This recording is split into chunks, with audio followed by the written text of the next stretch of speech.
semuanya, selamat datang di podcast Tutorial Kabur episode 1. Di sini kita bakal bahas tentang gimana sih caranya kerja di luar negeri. Dan tentunya podcast ini terselenggara dari Work Abroad, sebuah platform bimbingan buat kamu yang pengen belajar bahasa asing dan juga persiapan dokumen buat kuliah ke luar negeri. Dan di podcast yang pertama ini kita bakal bahas tentang cara kerja ke US untuk pemula. Dan juga kita udah menyediain seorang profesional ya yang sedang aktif untuk bekerja di sana.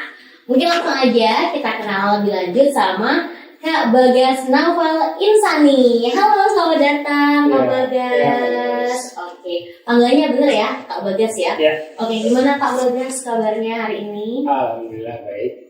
Oke, baik. Dari mana nih barusan Kak? Dari Tangerang. Dari Tangerang. Oke. Nah mungkin boleh dong biar teman-teman di sini lebih tahu tentang Kak Bagas. Boleh perkenalan sedikit tentang Kak Bagas dan mungkin bisa nih sedikit kasih clue. Kita bakal bahasin kerja apa dan gimana sih teman-teman. Ya, perkenalkan namaku Bagas Naufal Insani. Seperti yang disebut biasa dipanggil Bagas. Jadi aku role-nya sebagai full stack software developer. Sampai saat ini pengalaman sekitar 6 tahun di role ini, tapi selama 3 tahun terakhir aku kerja di perusahaan US seperti yang disebut. Jadi ya jalan 3 tahun lah sampai sekarang ke perusahaan US.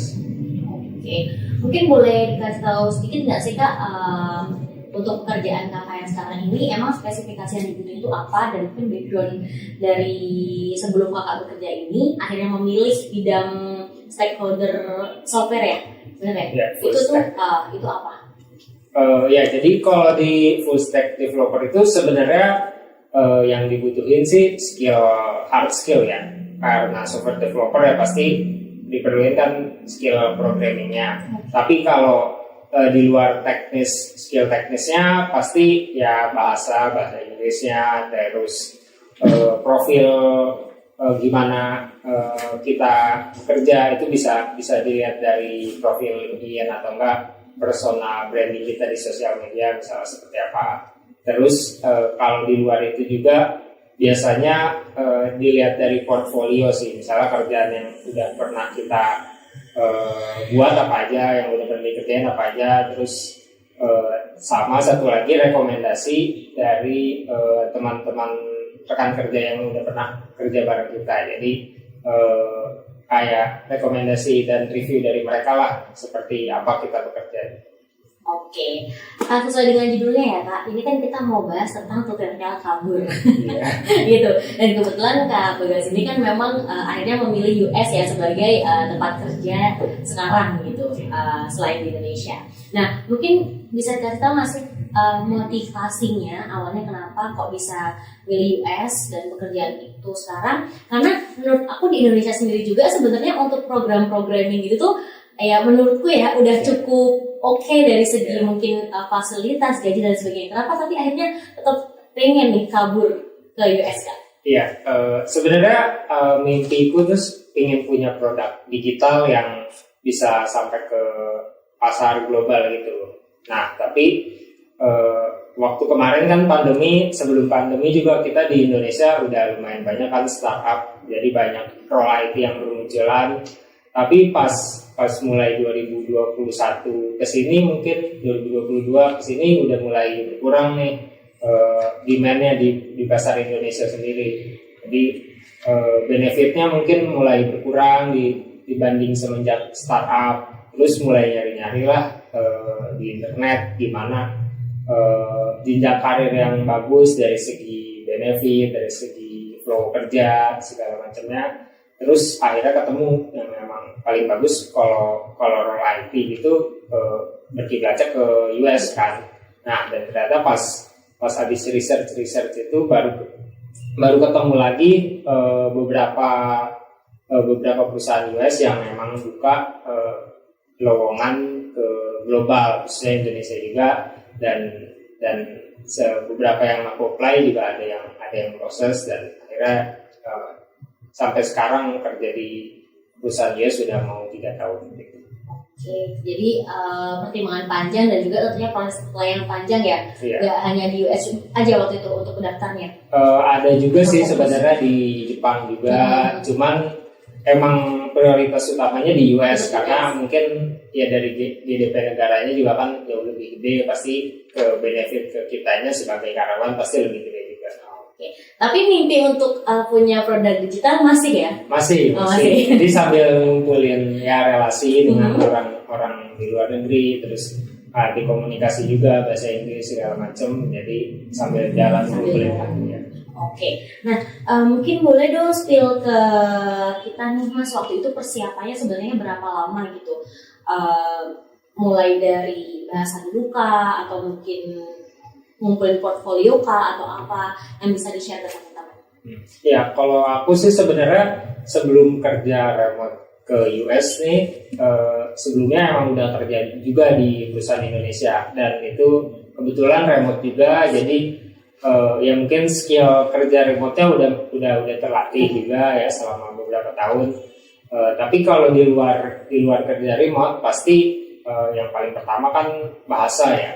Nah, bahasa itu kalau aku sendiri kebetulan emang dari pas masih sekolah udah mulai ya melatih. udah emang menyukai bahasa lah, belajar bahasa, terus emang suka konsumsi media-media luar juga, jadi udah makin terlatih. Nah, tapi pas sebelum khusus persiapan join ke perusahaan US tuh nyobain kayak ikut pelatihan bahasa Inggris, terus ikut sertifikasi yang pakai bahasa Inggris juga, terus mungkin semacam TOEFL, tapi waktu itu aku nggak yang TOEFL resmi gitu, nggak yang tes gitu, cuman ada beberapa web yang buka kayak tes bahasa Inggris gitu, skillnya udah sampai mana, terus aku share ke profil LinkedIn-ku saat itu. Mungkin dari situ juga perusahaan luar jadi ini emang skill bahasanya emang udah terlatih gitu ya, jadi mungkin masuk ke channel perusahaan luar, dan dari situ ya lanjut ke interview teknis lagi. Kak, sebenarnya ini nggak ada di daftar pertanyaan. Iya. Tapi misalnya nanti kita spill sedikit tentang mungkin gaji tabungan, itu boleh ya? Boleh. Tips untuk teman-teman yang kerja Iya, di luar negeri. Oke, pertanyaan selanjutnya Kak, untuk bahasa Inggrisnya nih, mungkin pengen lebih tahu lebih lanjut gitu. Sebenarnya wajib nggak sih untuk beberapa perusahaan meskipun remote itu sertifikat yang emang resmi, atau sebenarnya dimulai dari yang latihan terus tes yang non resmi itu boleh aja untuk sekarang ya, khususnya ya di tahun ini? Kalau mungkin beda-beda ya, tergantung kerjanya yang harus relocate atau enggak ya. Cuman kalau aku kan berhubung kerjanya remote, dan kalau kerja remote di perusahaan luar tuh, di perusahaan US nggak sampai harus TOEFL misalnya skor 500 atau ya tes 8 gitu, nggak harus. Jadi yang penting pas interview, pas meeting gitu udah saling nyambung lah bahasanya, ngobrol bisa, ngebawain materi buat kerjaan juga lancar, nggak ada miskomunikasi, dan itu juga udah cukup sih. Bahkan dari orang sananya, dari orang USA biasanya emang udah maklum juga kalau sama karyawan yang selain US, dan ada ya sekali dua kali masalah bahasa sih nggak apa-apa, udah dimaklumin. Cuman emang biasanya semakin sering meeting bareng, sering ngobrol bareng, perbedaan kayak bahasa, aksen kayak gitu lama-lama jadi udah pada saling ngerti juga. Oke, tadi kita udah bahas tentang persiapannya, terus sempat ikut pelatihan juga untuk lebih memperkaya portfolio gitu. Nah, kalau untuk dokumen-dokumen lainnya yang memang penting buat disubmit ketika daftar atau mungkin untuk diberikan kepada company-nya, ada nggak? Kalau dokumen sih enggak, cuman karena yang tadi itu kerja remote, yang dilihat itu persona kita secara online. Misalnya kalau di lingkup profesional pasti di LinkedIn kan ya. Nah, di LinkedIn gitu kita sebisa mungkin pakai bahasa yang global, bahasa Inggris. Jadi kayak pengalaman kerja, terus kalau kita punya pelatihan, sertifikasi, terus kita lulusan mana, jurusan apa, skripsi kita atau tesis kita judulnya apa. Nah, itu sebisa mungkin dibikin bahasa Inggris. Jadi perusahaan-perusahaan luar itu juga tahu profil kita seperti apa, terus tahu yang mereka dapetin lah dari pas kita kerja sama mereka. Oke, jadi buat teman-teman yang lihat podcast ini, jangan lupa langsung ganti bahasa di LinkedIn-nya ya, agar mulai dilirik oleh company-company di luar. Oh ya, sama fun fact juga sebenarnya kalau di LinkedIn tuh bisa set 2 bahasa atau lebih malah. Jadi mungkin kalau teman-teman sekarang LinkedIn-nya udah pakai bahasa Indonesia, ada pengaturannya di LinkedIn buat set up profil bahasa Inggris. Jadi kita punya 2 profil gitu. Jadi yang bahasa Inggris mungkin buat selain dari region Indonesia, sisanya di Indonesia. Oke, itu ada di settingnya ya berarti ya? Iya. Oke, bisa mulai dicek nih buat teman-teman biar dapat relasi untuk orang luar negeri. Oke, selanjutnya nih, Kak mau nanya, sekarang kita masuk ke proses untuk dapetin pekerjaan di US-nya. Waktu itu gimana sih, boleh jelasin lebih lengkap gimana sih cara dapat pekerjaannya, misalnya dari job portal kah atau networking kah untuk waktu kakak carinya gitu, dan mungkin sedikit prosesnya setelah kakak apply diterima itu berapa lama dan apa aja yang dilakuin. Kalau di perusahaan US kebetulan aku sekarang di perusahaan US kedua. Nah kalau yang pertama itu emang bentuknya kayak agensi gitu, jadi penyalur karyawan teknisi IT gitu, dan mereka saat itu biasanya emang buka juga sih lowongan, tapi saat itu ada beberapa staff mereka, recruiter mereka yang approach aku, dan pas ditanya mereka dapat linknya dari mana, dari yang tadi profil LinkedIn-ku, karena emang profil LinkedIn-ku aku buat lengkap lah pokoknya. Dari yang tadi info-info yang tadi kita omongin ya. Nah terus dari situ makin dapat kayak klien dari luar negeri, terus rekan kerja luar negeri, mungkin makin membangun profilku juga. Terus pas di tahun kedua udah mulai mau cari yang perusahaan langsung nih, jadi membangun produk itu kan sekalian ngelatih yang tadi mimpiku membangun produk. Nah, jadi pas dari situ kebetulan ada lagi yang approach perusahaan langsung dari Amerika juga. Jadi lewat LinkedIn? Iya, lewat LinkedIn juga. Hubungi lewat email, tapi mereka bilang tahunya dari LinkedIn. Nah, jadi dari situ baru aku di perusahaan sekarang lewat situ. Nah, untuk prosesnya kebanyakan sih dari 2 kali itu kurang lebih sekitar 2 bulan. Mungkin dari interview pertama yang kayak tes bahasa Inggris atau enggak personality, terus habis itu tes teknis. Kalau di software developer pasti ya teknis programmingnya. Terus yang terakhir sih biasanya ada kayak grup interview gitu buat kayak ngobrol dengan karyawan-karyawan yang udah ada. Biasanya rame gitu, berapa sih, 6-10 orang, terus kayak ngobrolin kultur kita, kalau kerja remote seperti apa, terus kalau ada waktu luang biasanya ngapain aja, ya kayak gitu. Jadi yang di grup interview itu emang lebih ke ngomongin kultur kerja kita aja. Oke, jadi meskipun remote itu tetap penting ya, tentang culture waktu kerjanya. Masing-masing personal. Iya. Soalnya kalau kerja remote kan mungkin ada nyesuaiin kayak pace kerja kita, misalnya ada yang suka kerja di penghujung hari atau misalnya di penghujung deadline, kalau enggak ada yang emang suka dikebut dari awal-awal biar selesai di awal, tapi ada yang fokusnya ke prosesnya, ada yang fokusnya ke hasilnya, kayak gitu-gitu. Biasanya ngobrolin itu sih. Oke, sip. Nah, dari mulai di approach, terus tes persona, dan juga tes software developernya, terus habis itu yang terakhir tadi interview grouping, itu tantangan yang paling sulit menurut Kak Bagas tuh di bagian yang mana?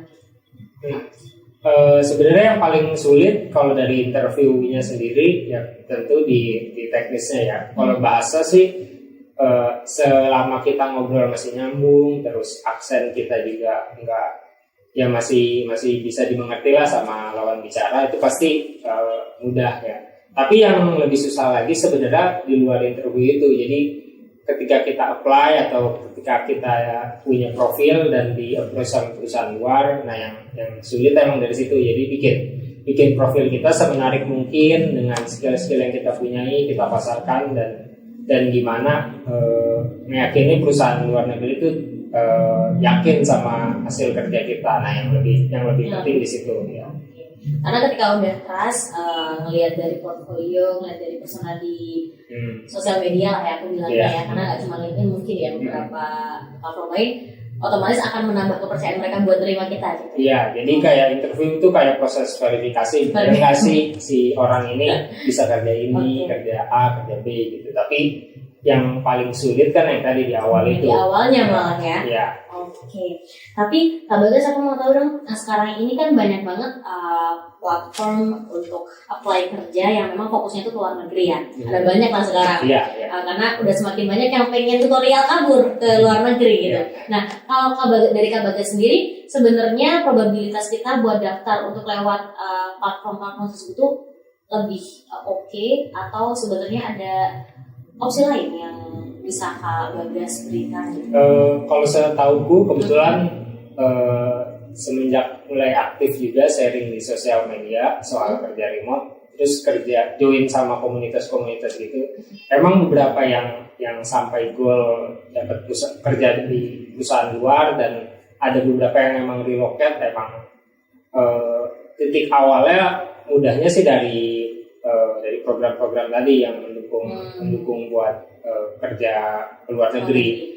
Mungkin ada beberapa yang kayak aku yang sendiri gitu ya, apply sendiri. Cuman emang ya tadi effortnya harus kita membangun personal branding, terus bangun profil sendiri, dan ya itu nggak banyak yang perusahaan yang bisa yakin nih kalau profil kita tuh bisa sesuai yang mereka harapkan. Jadi beberapa teman saya juga yang kerja di luar emang mulainya dari program-program kayak gitu sih. Emang mempermudah proses si perusahaan itu yakin dengan profil kita. Oke, jadi tetap untuk beberapa portal kayak gitu ya better dicoba aja, tapi harus diimbangi sama profil kamu di LinkedIn atau di portal lain. Iya, kalau dua-duanya sih lebih bagus itu. Oke, siap. Nah, mungkin aku lanjut tentang kerjaan Kak Bagas sekarang nih. Kan Kak Bagas sekarang kan statusnya remote nih Kak. Nah, sebenarnya aku sempat baca nih kalau ada hal-hal legal yang memang harus diverifikasi gitu. Misalnya kayak ada digital nomade, legal dan sebagainya. Kalau Kak Bagas sendiri juga kayak gitu nggak sih di US ini? Kalau di US sih enggak, cuman pas kontraknya tuh ada kayak perjanjian kita tuh mau bayar pajaknya dipotong di perusahaan sana di Amerika atau nggak dipotong dari perusahaan pas ngirim ke kita, tapi nanti kita di Indonesia harus ngurus sendiri pajaknya. Nah, terus selain kontrak yang itu ya pasti kalau di Indonesia tadi ngurus pajak sendiri. Terus kalau mau yang pakai BPJS juga jadi pindah ke iuran yang mandiri. Terus kalau asuransi juga pasti harus ngurus sendiri, dan ya itu sih administrasi yang harus kita urus sendiri pas kerja remote gitu. Tapi menarik nih, berarti kita udah mulai masuk ke mungkin sistem kerjanya ya kalau di US. Berarti meskipun remote nggak hanya gaji ya yang diterima ya, tapi ada beberapa fasilitas yang juga mereka berikan gitu ya Pak? Iya. Oke, itu biasanya apa aja Kak kalau boleh tahu selain di luar gaji? Kalau di perusahaanku sekarang ada internet, karena kerjanya remote, pasti dari perusahaan justru mendukung buat kerjanya biar nggak ada halangan dan hambatan. Terus pas awal join juga ada pengadaan gadget seperti laptop, terus monitor kalau misalnya yang mau kerja dengan budget tertentu yang udah diberikan. Iya. Tapi sepengalamanku ya masih jauh lebih besar dibanding budget dari perusahaan Indonesia. Jadi kalau perusahaan luar tuh mau mereka bilangnya sedikit, tapi pas dikasih ke kita pasti kita kaget lah, soalnya kalau dibanding di Indonesia pasti beda banget. Terus ada juga wellness, mungkin wellness bisa ke membership gym atau enggak pijat refleksi kalau misalnya yang mulai capek-capek. Jombo gitu ya, karena kan di depan laptop terus ya. Tapi bisa juga dipakai mungkin ya buat BPJS, bayaran BPJS kayak gitu juga bisa. Yang penting emang demi kesehatan karyawannya. Oke. Nah, untuk tadi aku sempat skip nih. Ketika pertama kali masuk kerja remote ini, ada pelatihan dulu atau mungkin di briefing dulu, apa udah otomatis langsung dikasih project-project gitu, Kak? Kalau aku sih karena joinnya role sebagai senior yang pengalamannya minimal udah 3-4 tahun, jadi ya emang expect-nya udah bisa kontribut, tapi nggak langsung day one juga. Biasanya ada proses onboarding ya sebulan 2 bulan lah, karena kita baru join, misalnya pelajari kayak sistem-sistem di perusahaannya seperti apa. Kalau di role software developer mungkin pelajari code-code yang udah ada seperti apa, terus gimana kita nanti bisa kontribut kayak gitu. Oke, boleh tahu nggak sih untuk satu timnya ada berapa orang Kak sekarang di kalau di timku ada kurang lebih 7. Oke. Jadi meskipun ini kerjanya remote, satu tim itu proyeknya bareng gitu ya, tetap ya? Iya. Karena ya tadi ngerjainnya kan produk, jadi ada yang mungkin desainer, ada yang tim produk, ada yang tester, QA tester, dan kayak gitu. Oke, siap. Oke Kak Bagas, tadi kita udah bahas yang serius-serius ya, cara cari kerjanya, terus proses rekrutmennya dan lain sebagainya. Sekarang pengen tahu dong tentang lingkungan kerja di US itu seperti apa gitu. Mungkin pengen tahu budaya kerjanya dulu. Karena ini kan ada perbedaan waktu sebenarnya ya Kak, Indonesia dan US. Nah, waktu itu gimana sih Kakak menyikapi untuk budaya kerja di Amerika ini gitu. Dan pengen tahu emang satu timnya kebanyakan orang mana gitu kan, berarti itu akan berpengaruh sama komunikasinya juga kan ya? Karena aku udah di 2 perusahaan di US nih. Yang pertama itu agency, dan itu biasanya kerja dengan klien. Dan kebetulan pas aku dapat klien tuh kliennya kebanyakan orang Eropa. Tim-timnya juga orang Eropa, jadi ada yang dari Inggris, ada yang dari Ukraina bahkan ada, terus dari Swiss juga ada. Nah, karena mungkin Eropa sama Indonesia time zone-nya yang nggak siang dan malam gitu, beda 12 jam ya, paling bedanya 3-4 jam lah. Jadi pas aku kerja di klien Eropa itu meetingnya siang hari, jadi misalnya jam 1 atau jam 2 siang, mungkin di kliennya pagi-pagi ya jam 9. Jadi itu ya kalau buat kerja remote masih make sense lah ya, jam segitu masih waktu kerja. Nah, terus kalau buat di perusahaan sekarang, karena perusahaannya US dan fokusnya ke produk, emang orang-orang produknya juga dari US. Sebenarnya emang kerjanya fleksibel, jadi nggak ada jam kerja mau kerja pagi, siang atau malam. Cuman setiap hari Senin sampai Kamis itu ada meeting, biasanya jam 9 malam kalau di Indonesia. Kalau di Amerika mungkin jam 9 pagi. Itu 1 jam aja, cuman bahas ya yang lagi dikerjain apa, misalnya kalau ada hambatan apa. Tapi sisanya kita kerja sendiri-sendiri, asinkronus, terus ngandelin tools komunikasi, misalnya pakai aplikasi ya semacam Slack atau Microsoft Teams. Terus ya kalau meeting sih sepertinya kayak gitu ya. Tapi kalau di luar itu kerjaannya emang full asinkronus. Jadi kita emang kerja nggak harus bergantung ke kerjaan orang, emang bisa fokus sendiri-sendiri. Tapi kalau dari flow kerja dan fokusnya yang aku perhatiin banget sih bedanya kalau di klien Eropa dan US dibanding di Indonesia. Mungkin mereka lebih fokusnya ke orientasi hasil ya. Jadi prosesnya tuh ya diamati, tapi nggak sebegitu pentingnya bagi hasil di perusahaan. Tapi yang dilihat emang hasilnya tuh apakah tercapai atau iya gitu, atau tujuan yang lagi produk yang mau dilakuin itu sesuai atau enggak dengan yang direncanakan. Jadi ya makanya tadi mungkin kerjanya bisa fleksibel, asinkronus, nggak ada yang kayak jam kerja sekian sampai jam sekian, nggak ada kayak gitu. Jadi untuk yang suka jenis kerja dan flow kerja kayak gitu bakal cocok banget sih. Oke. Pertanyaan selanjutnya nih, Kak, ada nggak sih perbedaan yang mencolok nih dengan kerja di Indonesia? Mungkin nggak harus dalam kerjaan, tapi juga komunikasi dengan teman-teman di tim gitu.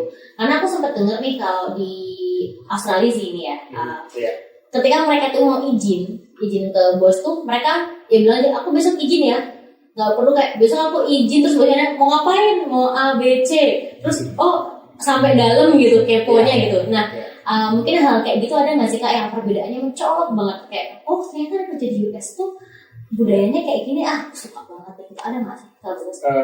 Ya mirip sih kayak gitu. Jadi di perusahaanku yang sekarang jadi sistemnya unlimited paid leave. Jadi setiap tahun tuh bisa cuti dibayar dan itu nggak ada batasan. Jadi semua karyawan bisa pakai aja sesuai kebutuhan. Mungkin mereka lebih ke perusahaannya, ke karyawannya tuh lebih kayak ke trust gitu ya. Jadi percaya karyawan yang nggak abuse sistem itu, jadi mereka ngasih yaitu unlimited paid leave. Terus kita bisa apply cuti itu kapan aja ya, mungkin dengan pertimbangan kalau misalnya lagi ada deadline kerjaan atau misalnya lagi ada hal-hal urgent yang harus dilakuin, mungkin akan pertimbangannya jangan diambil di saat seperti itu. Tapi kalau di luar itu ya itu sih boleh ngambil cuti kapanpun dan berapa lama asal kerjaan dan perusahaan emang lagi bisa mendukung soal itu. Oke, berarti selama kerjaannya mungkin baru selesai project yang kemarin tuh masih ada jeda untuk proyek selanjutnya, bisa mengambil unpaid leave, limited ya, unlimited ya. Iya, biasanya malah kalau orang US tuh kalau ngambil pas tahun baru, Natal kan libur Natal, ada yang ngambil sampai 2 minggu, 3 minggu full dan itu ngederet. Terus kalau mungkin karena perusahaannya di bidang edukasi juga, kalau yang perusahaanku sekarang, dan di bulan Juni atau Juli kan ada libur summer. Nah itu lama, biasanya pada ambil liburan juga lama, bisa jadi kayak meeting tuh harusnya yang ada 20 orang mungkin bisa jadi cuma 7 orang karena emang pada liburan juga, dan itu emang perusahaannya nggak kenapa-napa, emang tetap jalan aja. Jadi di situ mungkin sistem perusahaan dan kayak ke customer-nya tuh udah jalan, jadi mau banyak yang cuti pun nggak pengaruh ke sistem si perusahaan. Dan mungkin karena dikasih kebebasan tersebut, jadinya nggak, ketika kerja pun jadi happy lagi ya, karena kan udah libur lama atau 2 minggu. Iya betul. Oke, menarik. Mungkin bisa diterapkan di Indonesia. Oke, selanjutnya nih, boleh kasih tahu nggak sih Kak, waktu kan tadi udah di 2 perusahaan nih, agensi sama US, tantangan adaptasi Kakak dulu awal-awal tuh gimana, dan waktu itu ngadaptasi cara mengatasinya gimana? Paling masalah manajemen waktu ya, karena tadi kan udah sering dibahas kalau kerja remote tuh biasanya fleksibel waktunya. Nah waktu kerja tuh karena di Indonesia udah dipatok gitu kerjaannya jam 9 sampai jam 5, jadi biasanya ya kerja di situ. Tapi pas kita dikasih kebebasan waktu kerja, justru malah jadi berantakan nih kerjanya, kadang sore sampai malam, kadang pagi sampai malam lagi gitu, atau malam sampai pagi juga. Nah itu jadi problemku sih pas awal-awal kerja gitu. Jadi kalau sekarang buat mensiasatinya bikin kayak jadwal gitu. Jadi biarpun kerjanya fleksibel, tapi sebisa mungkin aku kayak ngikutin jam kerja kantor lah. Jadi ritme sehari-harinya udah kebentuk, misalnya jam segini kerja, kalau mau olahraga jam berapa, kalau mau istirahat jam berapa. Jadi ya yang aku lakuin gitu sih kalau buat manajemen waktu. Tapi kalau di luar itu juga mungkin masalah dibanding perusahaan itu ya, di Indonesia biasanya sama rekan kerja tuh suka kayak yang ngobrol, ngerumpi lah, bahas apa aja. Tapi kalau di perusahaan US biasanya jarang ada yang seperti itu. Jadi mereka ya kalau meeting emang bahas kerjaan aja. Mungkin ada bercanda-bercanda ya sesekali aja lah, tapi di luar itu emang fokusnya ke kerjaan. Kalau itu sih yang jadi kayak merasa ini kok kayak kaku gitu, padahal emang di kultur ya di US, di Eropa kayak gitu mungkin emang seperti itu ya. Oke. Boleh dikasih tahu nggak sih Kak project Kakak yang paling menantang gitu. Hmm. Pada waktu di agensi atau mungkin di perusahaan sekarang itu? Yang menantang justru di sekarang sih. Jadi kebetulan perusahaanku kan ngurus produk buat di kampus-kampus di negara sana di US, dan itu biasanya suka ada ya mungkin request macam-macam gitulah, kayak pingin fitur segala macam si kampus A, kampus B, sedangkan kan satu fitur tuh nggak bisa kerja ke semua kampus ya, karena tiap kampus tuh biasanya beda-beda.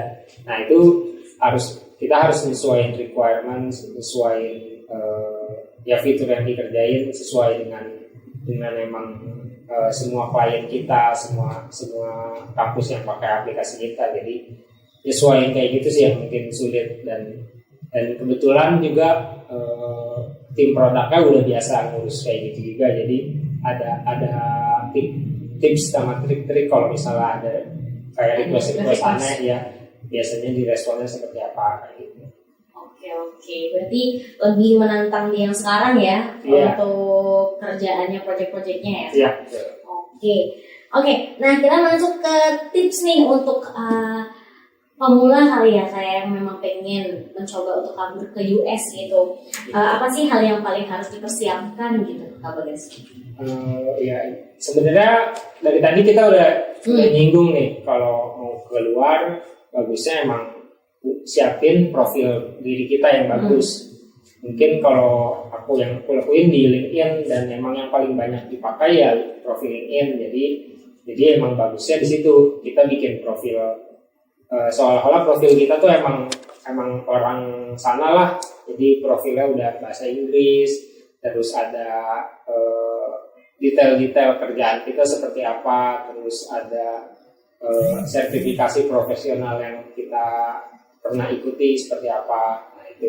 Terus kalau di luar itu juga mungkin untuk teman-teman di Indonesia ini paling setelah biasanya kebetulan banyak yang nanya nih, kalau aku fresh graduate mau kerja di luar negeri harus ngapain.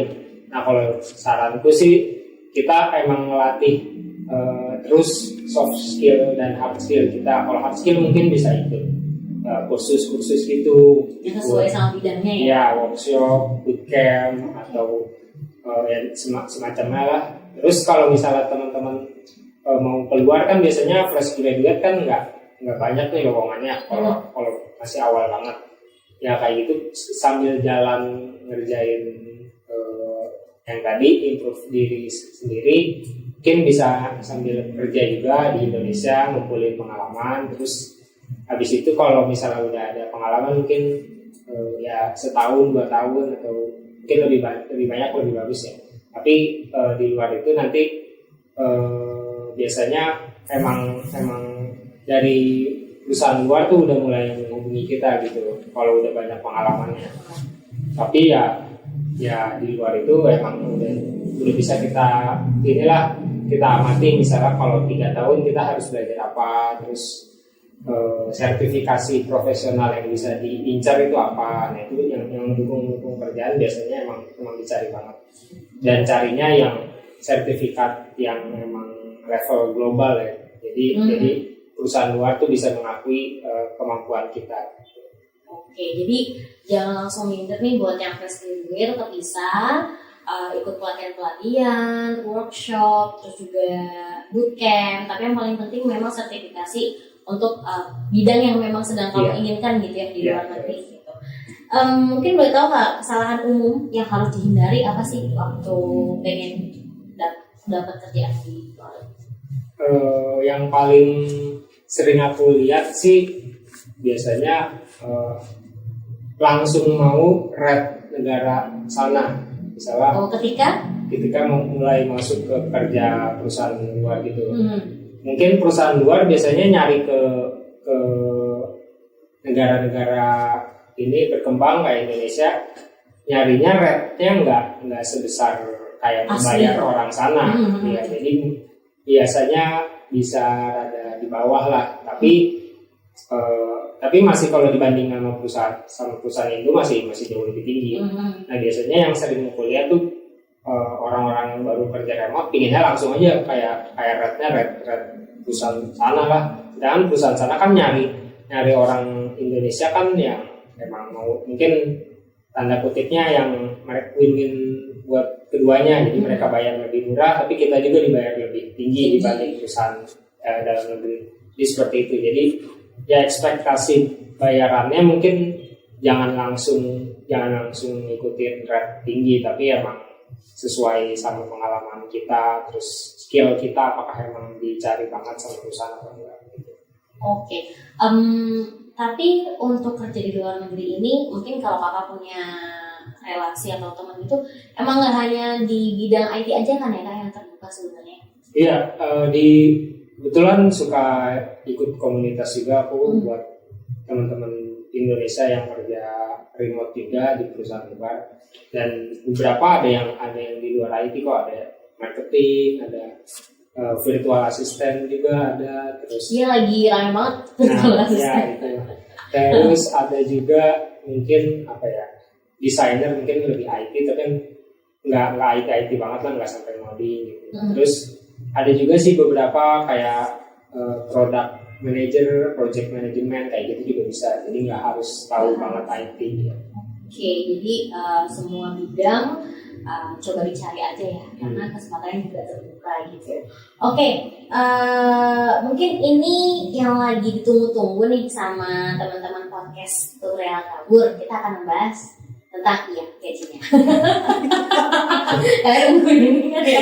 Oke, nah mungkin kemarin aku sempat ngobrolnya soalnya sama yang dari Asia nih kak.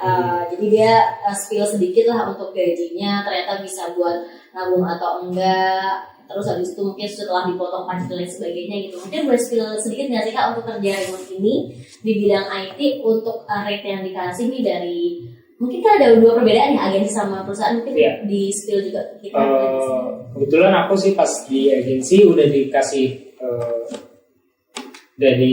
udah dipatok salary yang dikasih tahunan, dan pas pindah ke perusahaan sekarang juga ngikutin rate sebelumnya tapi ditambah yang benefit tadi.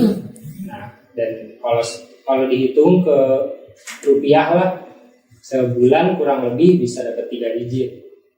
Nah, dan itu belum bayar pajak ya. Tapi di Indonesia kalau buat pekerja remote perusahaan luar negeri ada sistemnya namanya norma. Kalau teman-teman mau cari cara bayarnya itu bisa cari aja, dan itu nanti proses bayar pajaknya jadi nggak memberatkan banget lah buat pekerja luar negeri yang remote. Jadi mungkin sekitar 20-25% dari pendapatan. Tapi itu ya dari 3 digit dikurang 30% pun masih jauh tinggi banget kan kalau dibanding di Indonesia. Jadi begitulah. Nggak mau tahu spesifik sih gajinya gitu dari Indonesia. Tapi berarti nggak bayar pajaknya yang sejauh ini yang paling mahal itu berapa? Misalnya ya sekitar 30 juta mungkin atau 50 juta gitu. Kalau di sekarang tahun sekarang kebetulan belum dibayar, tapi aku udah nyatet dan harus bayarnya berapa? Tahunan kan ya? Iya, tahunan. Tahun ini harusnya sekitar 110 juta. 110 juta, jadi silakan itu sendiri 30%-nya dari gajinya berapa ya? Tapi itu 30%-nya per tahun. 30%-nya dari normal, jadi bukan full. Kalau normal tuh biasanya misalnya net bruto kita setahun misalnya 1 M gitu ya. Jadi yang kena pajak cuma 500 juta. Jadi dari 500 juta juga nanti dipotong PTKP gitu, tergantung statusnya. Terus dipotong kalau ada bayar zakat dan ada catatannya kayak gitu bisa juga. Baru dari situ dihitung berapa persennya kenanya. Udah ada rumusnya gitu ya di. Iya. Nah jadi yang tadi dari 1 M 50% yang nggak kena pajak itu udah banyak banget kan sebenarnya. Ya banyak banget sih kan. Sudah ada aset apa aja kan? Kalau sekarang baru ada rumah, mobil aja. Alhamdulillah. Kalau baru jalan 3 tahun juga. Iya, 3 tahun. Tapi 3 tahun udah kebeli itu sebenarnya udah ini banget. Iya. Mantap. Siap. Mungkin itu sih dari percakapan kita gitu. Mungkin aku sedikit resum ya buat temen-temen. Kita tadi udah bahas tentang gimana sih cara dapat kerja di luar negeri, khususnya untuk US, portal-portalnya. Ternyata kita juga harus bangun personal brandingnya di LinkedIn terutama, terus juga bahasa dan beberapa dokumen. Lalu budaya kerjanya ternyata ada yang bikin senang juga ya, karena ya kita berkomunikasi sesuai dengan porsinya, nggak yang terlalu too much gitu ya Kak ya. Terus jam kerja juga ternyata udah bisa diatasi loh, meskipun teman-teman ada perbedaan waktu, itu benar-benar bisa banget. Tantangan dari Kak Bagas bisa untuk menyesuaikan dengan tekanan yang lain gitu. Nah mungkin the last nih, boleh dong Kak kasih kata-kata nih buat teman-teman yang pengen kabur, misalnya kayak jangan nggak apa-apa, ayo kabur sekarang bareng sama saya atau kasih motivasi. Tapi ini belum mikir kalau ini. Nggak apa-apa. Agak lama nggak apa nih. Mungkin boleh nggak sih kasih petuah nih buat teman-teman yang emang masih takut buat kabur gitu ke luar negeri, biar lebih semangat lagi buat ngejar mimpinya. Kalau menurutku sebenarnya seperti banyak keluarga Indonesia, inginnya kan mengubah kayak ekonomi keluarga gitu ya, meningkatkan status keluarga, status ekonomi. Dan menurutku salah satu cara paling possible-nya dibanding kayak harus merangkak di perusahaan Indonesia selama berpuluh-puluh tahun, ya emang paling gampang dari bekerja di luar negeri. Dan kalau bisa dapat kerja remote lebih bagus lagi. Jadi mungkin biaya hidup di negara sini di Indonesia kan terus dapatnya dari income-nya sesuai rate di luar negeri. Jadi itu tabungannya bisa banyak banget dan bisa kita pakai untuk itu tadi meningkatkan kesejahteraan keluarga dan diri sendiri. Oke, jadi semangat untuk mencoba ya. Tapi nih rencana ada ya Kak, mau ke sana lagi atau mau langsung ke sana, ada nggak? Atau udah nyaman kerja remote? Kalau kerja mungkin pinginnya emang remote aja. Cuma kalau ke luar negeri paling ada rencana pingin kuliah aja sih. Kalau kuliah kan kalau remote kan kurang bermanfaat mungkin ya, kayak relasi networknya mungkin butuh yang ketemu langsung. Sempat kepikiran nggak untuk move dari negara selain US sekarang ini? Pernah ada kepikiran ke Eropa sih. Cuman di Eropa mungkin banyaknya lebih kayak slow living lah. Jadi nggak hustle culture kayak di US gitu yang kerjanya emang ambisius gitu orangnya. Tapi mungkin kalau udah berumur, udah berkeluarga, terus kebetulan sering baca juga di Twitter teman-teman yang memang relocate ke Eropa, dari segi kualitas hidup jauh lebih meningkat di Eropa sana. Jadi mungkin ada rencana kayak gitu. Kalau udah settle, udah nggak perlu yang ambisius banget lah, jadi mungkin hanya ke Eropa. Eropa. Oke, siap. Ya, jadi itu tadi ngobrol kita tutorial kabur episode 1. Tips untuk pemula yang pengen kerja di US bareng sama Kak Bagas.